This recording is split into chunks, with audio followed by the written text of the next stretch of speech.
Bismillah.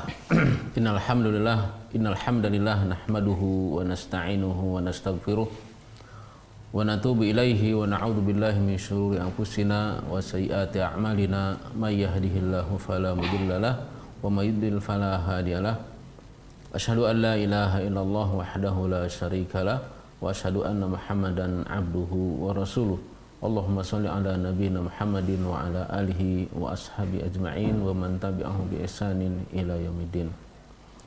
Para pemirsa MGI TV dimanapun Anda berada, dan juga para pendengar Radio Riyadhul Jannah dimanapun Anda berada, alhamdulillah pada kesempatan siang hari ini kita bisa ketemu kembali dalam pembahasan yaitu tentang hukum pidana Islam.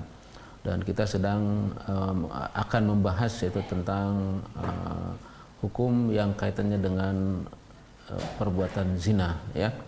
Dan di sini mungkin perlu kita pahami bersama, dan sudah beberapa kali saya sampaikan bahwa agama Islam ini agama yang sangat tertib, sangat tertib. Jadi tidak serta merta seseorang itu langsung ditindak. Oke. Ya. Jadi justru Islam ini agama, karena agama yang sempurna dan agama dari Allah Subhanahu wa Ta'ala, itu tahapan-tahapan dalam menerapkan hukum ini sangat ketat sekali. Di antaranya kita ketahui bahwa Islam ini memberikan solusi, ya, menyiapkan solusi sebelum terjadi. Oke. Lain halnya dengan hukum-hukum yang dibuat oleh manusia. Kadang solusinya belum ada, kejadian aja dulu baru dicarikan, kemudian dibuatkan undang-undang, gitu ya. Kalau dalam Islam itu tidak. Pernah kita singgung tentang tidak bolehnya ikhtilat, ya, bercampur baur laki dengan perempuan. Gitu ya. Kemudian juga tidak boleh melepas pandangan kita antara laki dengan perempuan, kecuali tanpa sengaja berpapasan, gitu ya. Kalau sengaja ngintip, lihat dengan syahwat, nah itu nggak boleh. Ya, dalam surat An-Nur ayat 30-31 itu menjelaskan baik untuk laki atau perempuan sama, gitu ya. Kemudian juga Allah Subhanahu wa Ta'ala menjelaskan dalam Al-Qur'an, ya. Allah Subhanahu wa Ta'ala memberikan penjelasan kepada kita tentang larangan. Allah Subhanahu wa Ta'ala berfirman, ya, wala taqrabuz zina innahu kana fahisyah. Wala taqrabuz zina. Dan hendaklah kalian tidak mendekati. Janganlah kalian mendekati perbuatan zina. Kenapa? Innahu kana fahisyah. Karena perbuatan zina ini adalah fahisyah. Jadi fahisyah ini perbuatan yang tidak baik, maksiat. Namun hawa ingin, gitu. Makanya dalam Islam ini ada istilah al-fahsya wal munkar. Ya, al-fahsya wal munkar. Nah, zina ini termasuk fahisyah. Kata para ulama, kenapa dikatakan fahisyah? Karena kadang jiwa ini, manusia ini ada cenderung ingin, senang, gitu. Berarti hampir semua orang, ya. Hampir semua, termasuk katakanlah ulama juga, Ustaz. Nah, iya. Berarti ada resiko yang sama. Ada resiko, iya. Jadi dalam hal ini zina ini suatu jembatan untuk maksiat yang lain, ya. Dan disenangi, gitu.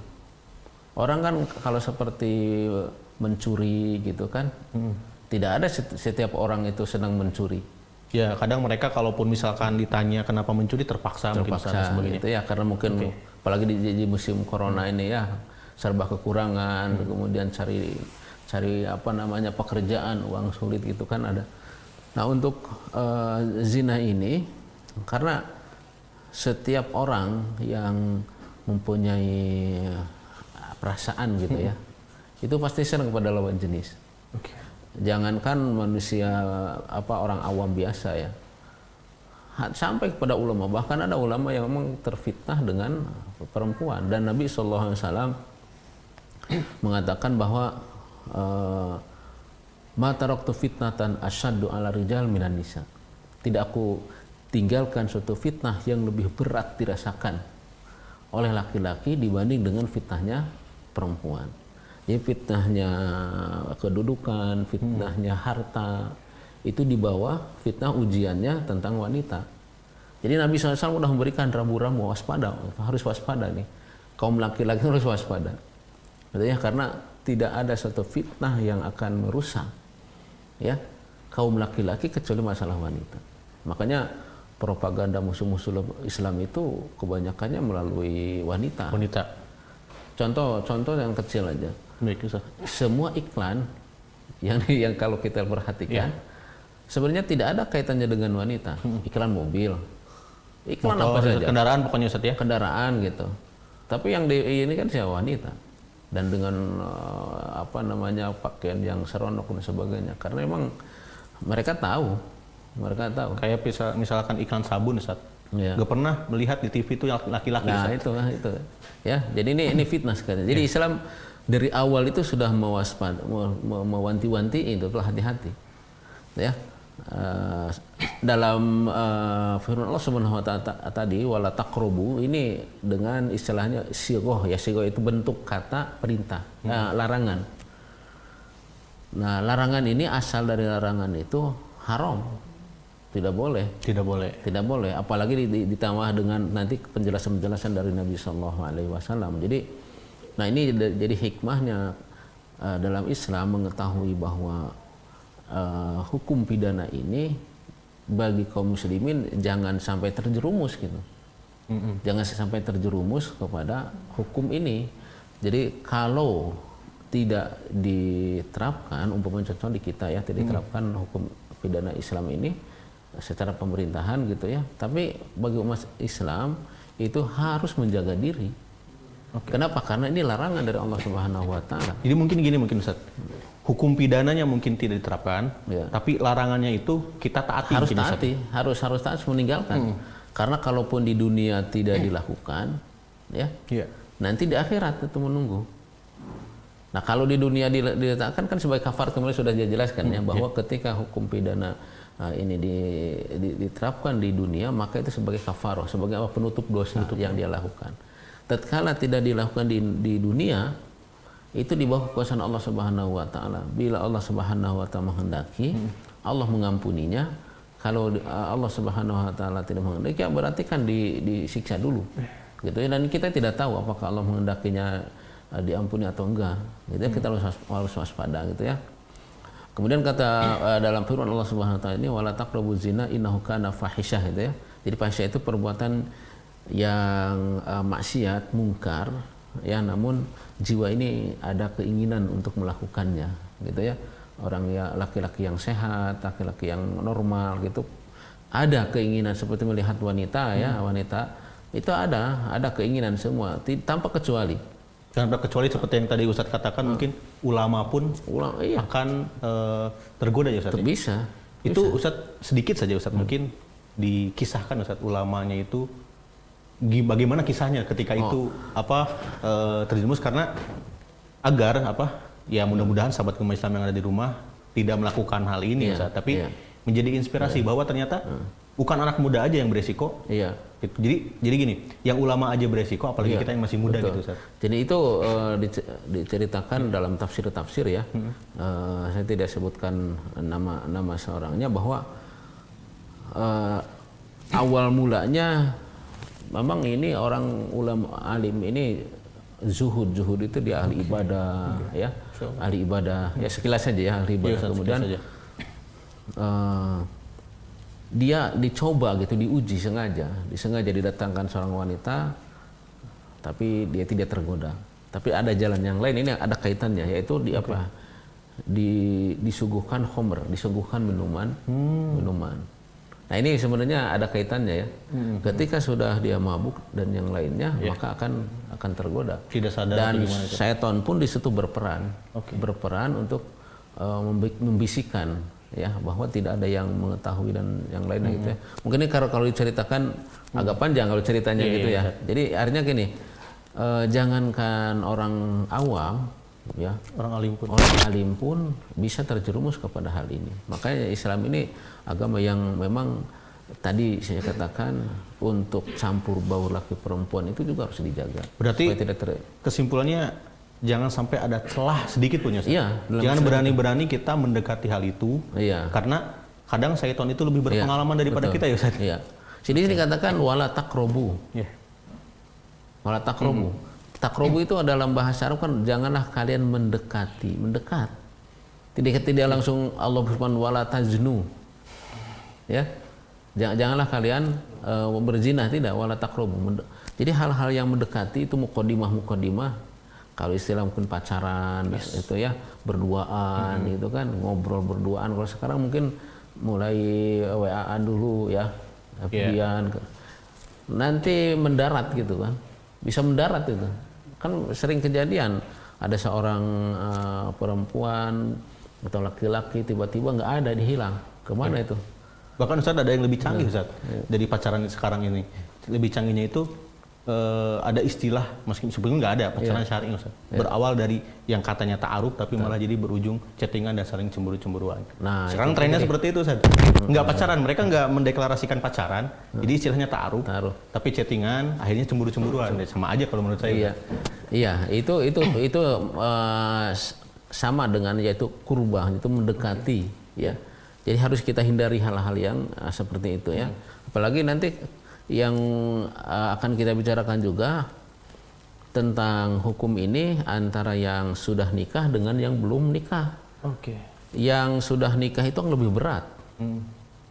Ya hukumannya dibanding dengan yang sudah nikah. Dibanding dengan yang belum nikah. Yang belum nikah. Karena yang sudah nikah itu dia sudah merasakan ya kehidupan ya hubungan gitu, kemudian masih mencari-cari yang lain gitu, lebih berat hukumnya. Kita dengarkan ya dari sabda Nabi SAW tadi, dari firman Allah Subhanahu Wa Taala, Nabi SAW melarang, asal dari kata larangan itu haram, tidak boleh, gitu ya. Makanya hukum dalam hukum Islam tentang perbuatan zina ini haram. Dan Imam Az-Zahabi dalam kitabnya Al-Kabair, beliau mengurutkan di antara dosa-dosa besar selain yang pertama syirik, itu dia nomor urutan ke-10 di antaranya adalah zina, perbuatan ke-10. Rasulullah SAW bersabda ketika ditanya oleh Abdullah bin Mas'ud. Ya, Abdullah bin Mas'ud bertanya kepada Rasulullah SAW, ayu dzambi a'dzam, dosa apakah yang paling besar? Jadi ini sahabat Nabi SAW Abdullah bin Mas'ud bertanya kepada Rasulullah SAW, dosa apa yang paling besar? Rasulullah menjawab, antaj'ala lillahi niddan wa huwa khalaqaka. Kau jadikan bagi Allah itu sekutu, padahal Allah yang menciptakan kamu. Ini kan dosa yang paling besar. Allah telah menciptakan kamu, ketika kamu suruh beribadah, minta dan yang lainnya, sujud, malah bukan kesalahan Allah, ke patung dan yang lainnya, yang semuanya mereka makhluk. Bahkan Allah yang menciptakan Anda gitu kan, kok pas ibadah nggak mau beribadah sama Allah. Ini dosa yang paling besar, ya kan, mensekutukan Allah. Kemudian Abdullah bin Abbas bertanya lagi, tsumma ay qala an taqtula waladaka makhafatan ayut'ima ma'aka. Yang kedua, kamu membunuh anakmu karena kamu takut dia ikut makan sama kamu, aja takut miskin. Membunuh anak ya karena takut miskin, baik setelah jadi anak atau mungkin ada istilah aborsi gitu ya, masih ada di perut, dibunuh karena khawatir apa, miskin, nanti kalau anaknya banyak nanti kekurangan makan sebagainya. Itu ketakutan, sesuatu yang seharusnya tidak boleh kita takut. Allah yang mengatur rezeki kita. Jadi kita ini yang harus kita pikirkan itu bukan ciptaan Allahnya, tapi kita bagaimana usaha untuk mendekatkan diri kepada Allah Subhanahu Wa Taala. Bagaimana supaya kita ini bisa berusaha agar anak ini bisa terdidik. Seharusnya gitu yang kita pikirkan. Bagaimana supaya anak ini bisa ibadah. Jangan mikirin, wah anaknya nanti banyak, bagaimana makannya. Nah ini nggak boleh. Kemudian Ibnu Mas'ud bertanya, kemudian apa lagi ya Rasulullah? Kata Rasulullah, antazniya bihalilati jarika. Engkau berzina ya dengan istri tetanggamu. Istri tetanggamu, subhanallah. Ini suatu hal yang sangat besar sekali ya. Kemudian juga firman Allah Subhanahu wa taala yang menjelaskan tentang ibadur rahman, di antaranya adalah sifat ibadur rahman, yaitu apa? Wala yaznun. Mereka tidak berzina. Di antara sifat ibadur rahman, hamba-hamba Allah Subhanahu wa taala itu adalah mereka tidak berzina, ya. Nah, ini bentuknya adalah yang pertama dari firman Allah Subhanahu wa taala, bentuk perintah, dan juga dari Nabi Shallallahu Alaihi Wasallam menjelaskan tentang dosa besar, dosa yang paling besar yang dijelaskan tadi. Yang paling besar adalah syirik. Kemudian berikutnya urutan yang ketiga dari hadis ini yaitu apa? Berzina. Ya, berzina ini baik dengan istri tetangga ataupun istri siapa saja, atau mungkin dengan wanita yang lain gitu ya, walaupun yang belum punya istri. Tapi di sini kalau dengan istri tangga itu lebih dahsyat lagi. Yang seharusnya saling menjaga ya di antara tetangga itu, ini malah dimakan sama dia. Jadi hukumannya itu beda, Ustaz? Kalau hukumannya sih sama. Cuma dosanya, hukuman di dunianya sama ya, ketika telah terpenuhi ketentuan-ketentuannya, syarat-syaratnya. Untuk di akhiratnya lebih. Jadi yang membedakan dosanya berarti? Iya, membedakan dosanya nanti di akhirat. Kemudian juga sesuatu yang menjadikan perilaku itu adalah dosa dan dikatakan dosa besar itu apabila mendapatkan ancaman dari Allah atau Rasulullah SAW. Nah, ini lengkap untuk zina ini. Pertama dari larangan dari Allah Subhanahu wa taala. Kemudian juga penjelasan dari Nabi SAW bahwa perbuatan zina adalah perbuatan besar. Kemudian ditambah dengan Nabi SAW siksaan nanti di yaumul qiyamah, di mana Nabi SAW diriwayatkan oleh Samurah bin Jundub ya, dan riwayatnya panjang ini tentang mimpinya Nabi. Jadi mimpinya seorang Nabi itu bukan mimpi seperti kita, itu suatu hal yang kebenaran gitu, suatu hal yang benar. Mimpi dalam artian ketika tidur ya, Nabi SAW bermimpi. Dan mimpinya Nabi SAW itu bukan seperti kita, menjadikan suatu, kalau hukum ya syariat, kemudian kalau informasi suatu kenyataan, tapi ini kaitannya dengan alam gaib nanti di yaumul qiyamah. Jadi Nabi SAW mimpi Nabi selalu perlihatkan ya. Kata Nabi SAW, fantalaqna fa'ataina ala misri tanur. Kemudian kami berjalan, kata Nabi SAW, dan kami melewati ke sesuatu yang seperti tanur. Tanur ini yaitu kalau istilah Sunda hawu ya, untuk bakaran, untuk membakar. Tungku ya, tandu. Ya. Oh ya. Okay. Kalau istilah Sunda hawu ya. Hawu. Tanur ini ya tungku. Tungku kalau untuk masak gitu kan, model klasik gitu kan pakai tungku ya, kayu bakar gitu ya. Dan kata Samurah, saya perkirakan bahwa Nabi mengatakan begini, faidan fihi lagwatun wa aswat. Tatkala Nabi SAW lewat ke tungku itu terdengar suara-suara. Ya, kemudian kata Nabi SAW, kemudian kami melihat di dalamnya. Di dalam itu ada apa gitu. Faidan rijalun wa nisaun urat. Setelah dilihat oleh Nabi SAW, ternyata di dalamnya itu terdapat laki-laki dan perempuan. Wa idahum ya'tihim lahabu min asfali minhum. Ternyata juga laki itu di bawahnya itu luapan-luapan api yang menjilat-jilat mereka. Jadi mereka dibakar. Jadi mereka di atas, terus luapan apinya itu di bawah. Faidahum dzalika lahab daudau. Tatkala mereka terbakar, maka mereka teriak-teriak. Teriak laki-laki, perempuannya bersahut-sahut teriak-teriak. Karena ya ini menjerit-jerit gitu ya, jerit karena kesakitan. Kemudian Nabi SAW, dan ini Nabi SAW bertanya kepada yang menyertai Rasulullah SAW, dan ini adalah malaikat. Qultu lahuma, saya katakan kepada keduanya, ma haula, apa mereka itu? Maka kedua yang menyertai ini dia mengatakan, qala wa ammar rijalu wan nisaul urat alladzina fi mithli tanur fahum azunat wazawani.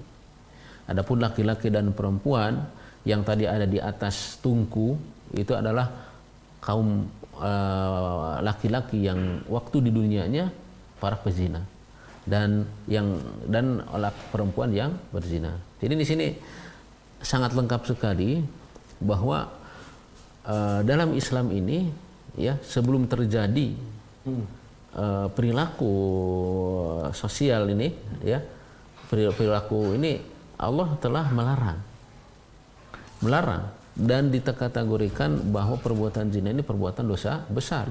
Bahkan hukumnya nanti di yaumul qiyamah yaitu apa? Berarti kan dia diperlihatkan kepada Rasulullah SAW, dia dibakar, menunjukkan kepada bahwa kita ini harus takut gitu.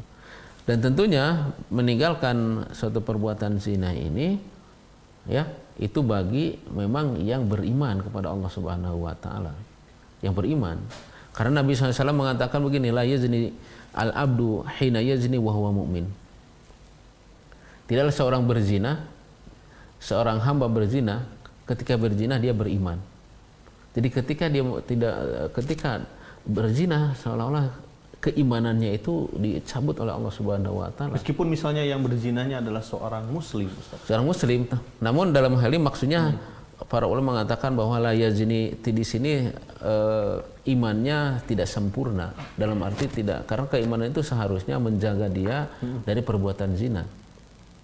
Ya, kenapa dikatakan tidak sempurna? Karena perbuatan dosa besar ini tidak mengeluarkan seseorang dari keislaman. Tetap dia seorang muslim, ya. Namun ketika dia berzina, jadi seolah-olah keimanannya itu dicabut Allah Subhanahu wa taala, namun dia masih dalam koridor muslim, tidak keluar dari Islam. Bisa disebut dengan ini enggak? Imannya agak sedikit rusak misalnya. Ya tidak sempurna, ya rusak. Tidak sempurna ya, Ustaz. Kurang imannya. Jadi sangat kurang sekali, ya.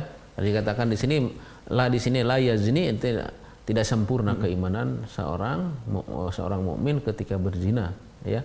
Gitu. Lengkap ya. Ustaz di situ ya. Jadi sebenarnya memang sebenarnya kalau misalkan kita pikirkan, saya tadi memikirkan apa yang Ustaz sampaikan, ternyata memang sempurna, Ustaz. Mohon maaf ya, nggak seperti misalnya sistem pidana buatan manusia yang terkadang misalnya baru terjadi baru ada hukumnya, seperti yang sudah dijelaskan tadi, baru terjadi baru ada hukumnya. Ini sudah jauh-jauh hari, bahkan mungkin kalau misalkan bicara umur nih Ustaz, ini udah ribuan tahun berarti Ustaz ya adanya. Iya. Di zaman Rasulullah gitu. Iya, di zaman Rasulullah. Oke, jadi untuk siapa saja yang melakukan zina tapi sudah tahu akan ancamannya. Kita masuk ke definisi zina gitu ya. Definisi zina. Definisi zina ini. Dalam hukum Islam atau dalam fikih Islami ya, itu zina ini yaitu ilajul hasyafah ya bi farjin muharramin li ainihi. Memasukkan hasyafah itu dzakar, kemaluan laki-laki, ke farji itu kemaluan perempuan, ya. Muharramin li ainihi, dan ini diharamkan secara perilakunya itu, ya. Khalin an subhatin, kemudian terhindar, terlepas dari subhat.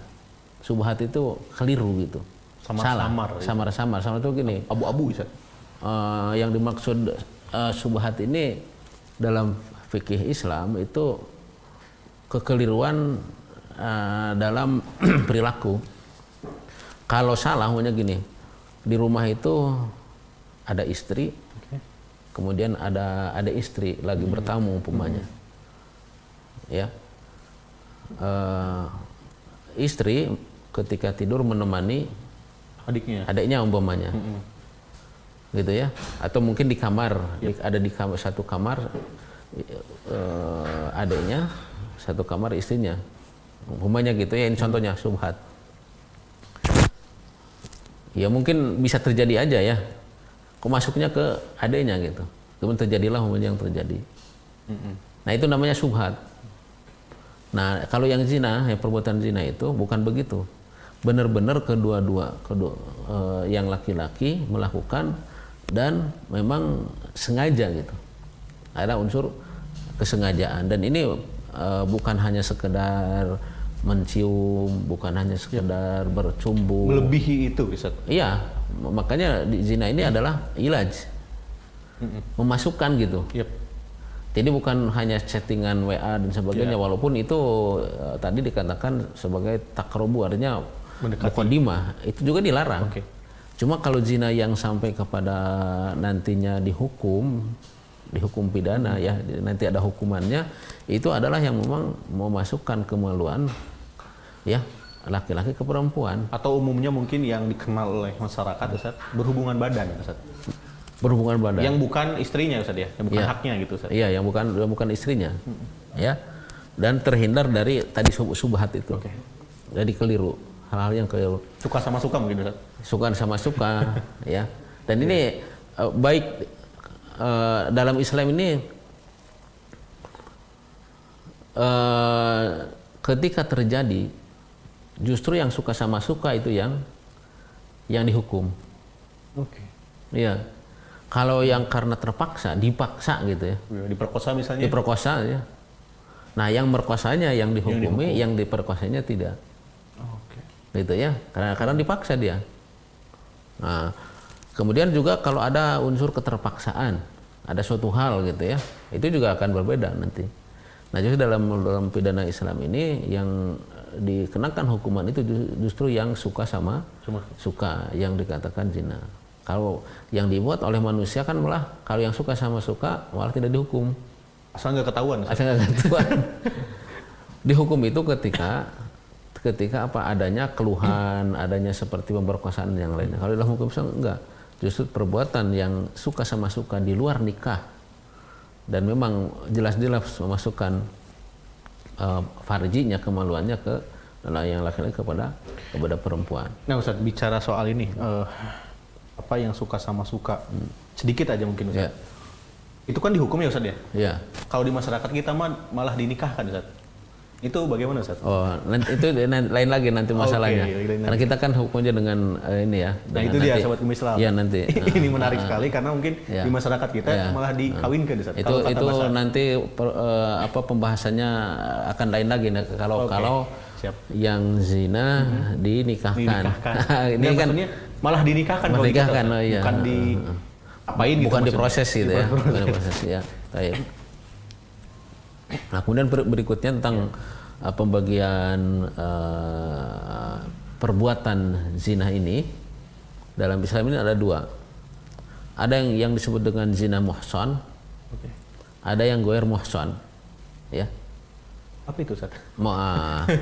Yang muhsan itu kan dari kata hisn. Hisn itu jaga, benteng. Yaitu apa? Seorang laki-laki atau perempuan yang sudah nikah. Nah, dikatakan muhsan kenapa? Karena seharusnya laki-laki yang sudah nikah, perempuan yang sudah nikah, dia sudah bisa membentengi diri. Kenapa? Atau sudah ada tempatnya mungkin. Sudah tempatnya, artinya dia sudah hawa keinginan kepada lawan jenisnya itu harus sudah terlampiaskan gitu. Ada tempatnya itu ya, Ustaz. Iya. Ada tempat untuk pulang. Iya, betul. Makanya dikatakan muhsan. Dikatakan muhsan, gitu ya. Nah, ini jadi yang sudah menikah kemudian berzina itu namanya orang yang muhsan. Yang belum namanya goer muhsan. Nah, yang muhsan ini dalam Islam hukumannya yaitu ar-rajmu. Rajmu itu dilempari dengan batu. Ya, dilempari dengan batu yang cukup lah, bukan batunya segede kepala enggak, tapi yang segede kira-kira kerikil atau apa itu? Bukan kerikil, yang sedang ya ukurannya. Yang sedang kira-kira segede inilah kepalan gini ya. Kalau kerikil kan mungkin kurang begitu kerasa karena itu sampai meninggal. Sampai meninggal. Itu sasaran yang dilemparnya apa, Ustaz? Badannya, kepalanya, atau bebas? Seluruh bebas. Ya, bebas. Sesuai keinginan misalnya, Ustaz. Iya. Sesuai keinginan. Cuma dalam hal ini nanti juga akan kita jelaskan ya. Ini saya jelaskan dulu tentang muhsan dan ghair muhsan. Aja. Kalau yang ghair muhsan artinya yang dia belum pernah nikah. Ya. Maka itu hukumannya dicambuk sampai 100 kali cambukan dan diasingkan dari negerinya. Ya, kita bahas dulu yang pertama ya. Yang pertama yang muhsan ini penjelasan dari Nabi Sallallahu Alaihi Wasallam yang dibawakan berita ini oleh sahabat Nabi SAW dan dicatat oleh para ulama ahli hadis itu dari sahabat Jabir bin Abdullah Al-Ansari bahwa anna rajulan min Aslam ata Rasulullah sallallahu alaihi wasallam, bahwa ada kejadian di zaman Nabi sallallahu alaihi wasallam, dan ini sebagai contoh juga menunjukkan kepada bahwa yang namanya manusia dan ini tidak mengurangi tentang derajatnya seorang yang pernah hidup bersama Nabi sallallahu alaihi wasallam, bahwa ada seorang dari Bani Aslam itu datang ke Rasulullah sallallahu alaihi wasallam fahaddatsahu annahu qad zana. Jadi seorang dari Bani Aslam ini bercerita kepada Nabi SAW bahwa dia sudah berzina. Sudah berzina. Ini makanya para pendengar ya, para pemirsa, ini harus kita waspadai. Seorang yang pernah hidup dengan Rasulullah SAW saja tergoda dengan perempuan. Jadi apalagi kita. Apalagi kita yang mungkin jarang ke majelis, Ustaz. Jarang bergaul dengan orang soleh. Iya. Jadi pertama ini bukan berarti melemahkan tentang seorang sahabat, bukan. Dan tidak disebutkan di sini siapanya ya. Dia datang ke Nabi SAW, ya, dan dia menceritakan telah berzina. Fasyahida ala nafsihi arba'a syahadatin, lantas dia memberikan kesaksian kepada dirinya, karena syarat ya, diantaranya syarat untuk dikenakan hukum rajam itu harus ada 4 orang saksi. Kalau umumnya seorang mengadukan ya, seorang mengadukan si fulan umumnya, maka yang mengadukan ini harus mendatangkan saksi 4 orang. 4 orang. Oh, jadi 4 orang itu bukan dengan si pengadunya, Ustaz? Kalau ini dengan pengadunya, cuma dia kalau dia mengadukan sendiri. Oh, dia mengadukan sendiri. Cuma dia bersaksi dengan ucapannya. Ya, aku bersaksi dan kesungguhan, kesungguhan bahwa dia telah berzina. Fa amara bihi Rasulullah SAW farujima. Kemudian Nabi SAW memerintahkan ya kepadanya, kemudian dirajam. Wa kana qad ahsana, dan orang ini telah menikah. Ini yang menjadi dalil di sini adalah apa? Bahwa orang yang sudah menikah itu ya kemudian berzina, maka hukumannya dalam Islam adalah dirajam. Dirajam itu dilempari dengan batu. Itu yang sahabatnya udah menikah, Ustaz, ceritanya? Udah menikah. Udah menikah. Dan ini menunjukkan kepada ketulusan seorang mukmin yang apalagi sahabat Nabi SAW, ketika dia melakukan suatu dosa, ya, dia rela di dunia dihukum. Karena para sahabat Nabi SAW dia mengetahui bahwa ketika dilaksanakan hukum di dunia itu sebagai kafarat. Dia khawatir, dia khawatir nanti di yaumul qiyamah nasibnya gimana nanti, pertanggungjawabannya dia. Jadi dia mendingan menyerahkan diri kepada Rasulullah SAW untuk di dunia ditegakkan hukum agar dosanya ini benar-benar sudah dilaksanakan, dan di akhirat nanti tidak. Karena berita dari Nabi SAW yang pernah kita bacakan kemarinnya, bahwa penegakan hukum di dunia ini adalah sebagai kafarah. Jadi nanti di yaumul qiyamah tidak lagi dikenakan hukum lagi. Jadi begitu keimanannya yang sangat kuat sekali kepada yaumul qiyamah, pada akhir. Makanya kalau pertanyaan lagi, kenapa kok bisa berzina gitu ya? Kan tadi ketika seorang yang berzina, syahwatnya lebih menguasai dia, maka keimanannya tadi ya dicabut oleh Allah Subhanahu wa taala. La yazni al-abdu hina yazni wa huwa mu'min. Dari situlah kita harus waspada ya. Dan di sini hadis ini tidak menunjukkan kepada bahwa imannya sahabat itu kurang, tidak, justru lebihnya, sehingga dia menyerahkan diri. Ya, saking lebihnya dia mengakui dan dia ingin ditegakkan. Ya. Dan ditegakkan oleh Nabi Shallallahu Alaihi Wasallam. Nah itu, jadi itu diantara contoh kejadian di zaman Nabi sallallahu alaihi wasallam. Kemudian ada sebuah hadis dari Nabi SAW dari Ibnu Abbas radhiyallahu anhuma bahwa Umar bin Khattab radhiyallahu anhu khataban nas yauman, wah ini di zaman Umar.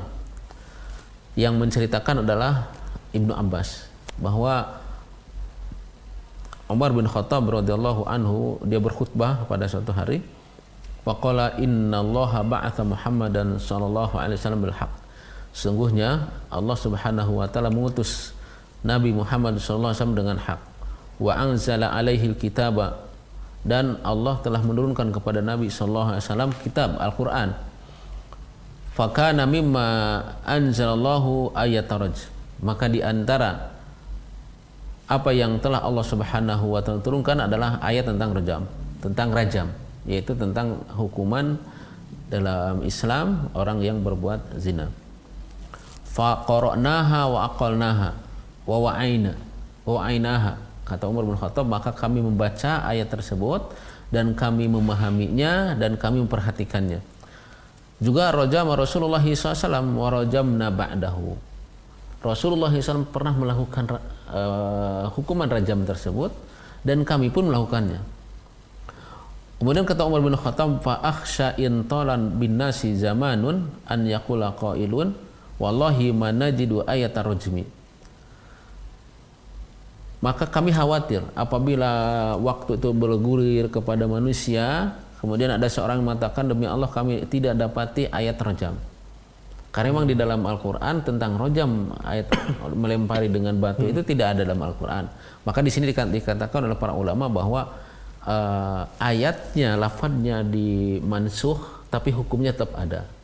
Ini dalam ilmu Al-Qur'an nasikh dan mansuh itu ada, yaitu disalin lafadznya tapi hukumnya tetap ada, yaitu ayat rajam, ya. Nah, jadi ini penjelasan dari Umar bin Khattab radhiyallahu anhu bahwa ayat rajam ini tetap ada di dalam Al-Qur'an dan Nabi melakukan, juga kami melakukannya. Karena khawatir, kenapa Umar sampai berkhutbah seperti itu? Khawatir orang-orang mengatakan berdalil kepada bahwa tidak ada dalam Al-Qur'an rajam. Padahal Rasulullah SAW melakukan hal tersebut, gitu ya. Baik.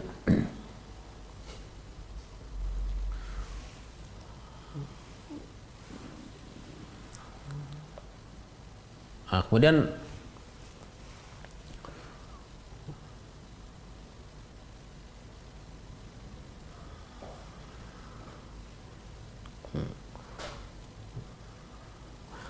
tentang tadi yang muhsan ya, kemudian yang guer muhsan, yang belum menikah, bujangan, perawan gitu. Tapi ya. kalau misalkan ini Ustaz, dia pernah menikah, cerai, terus jadi duda, terus berzina, berarti masuknya ke situ yang ya? muhsan. Berarti yang tadi itu yang muhsan itu hanya yang sudah menikah. Sudah menikah, baik dia pasangan. masih punya istri ataupun sudah cerai gitu ya.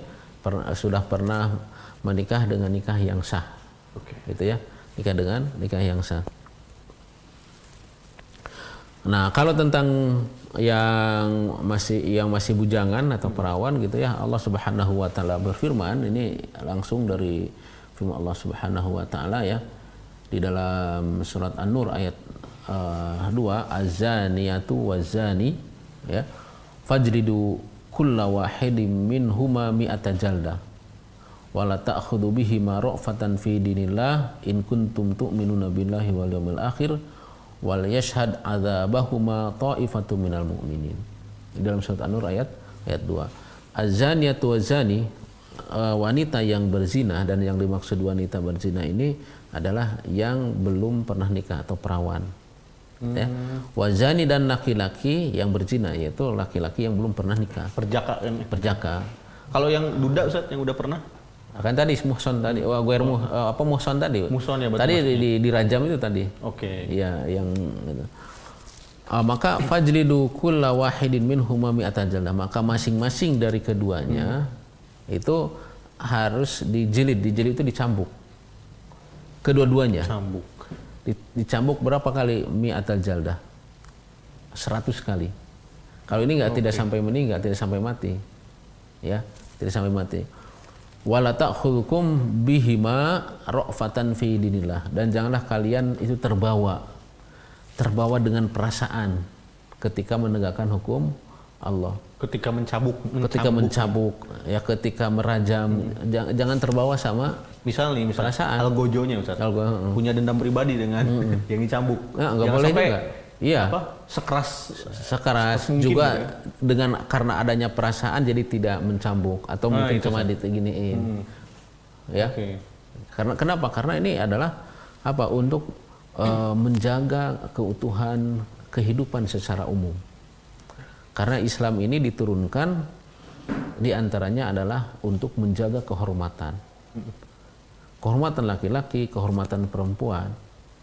Ketika dirusak kehormatannya, maka yang merusak kehormatan tersebut, kalau yang sudah pernah nikah, ya istilah Sunda wayahna gitu.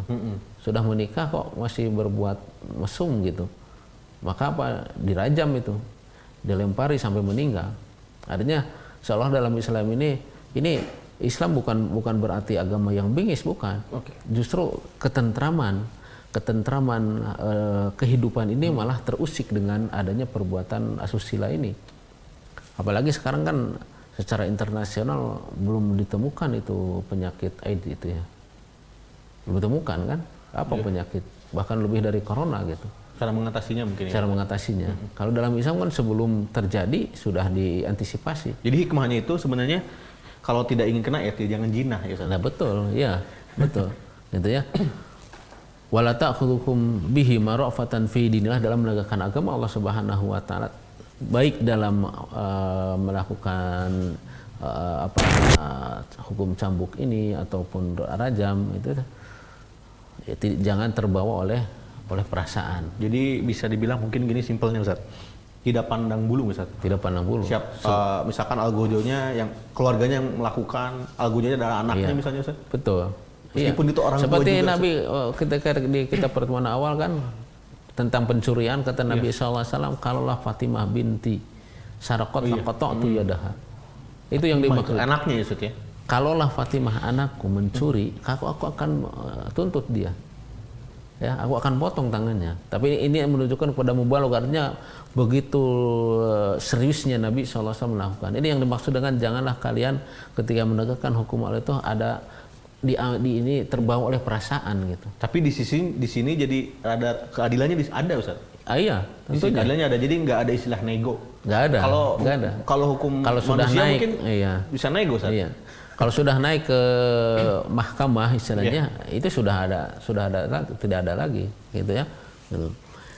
In kuntum tu'minuna billahi wal yawmil akhir. Jika kalian beriman kepada Allah dan hari akhir. Jadi kalau kalian beriman kepada Allah dan hari akhir, ketika melaksanakan hukum Allah Subhanahu wa taala, maka jangan terbawa oleh perasaan, oleh emosi, oleh hawa, oleh lingkungan dan yang lainnya, ya.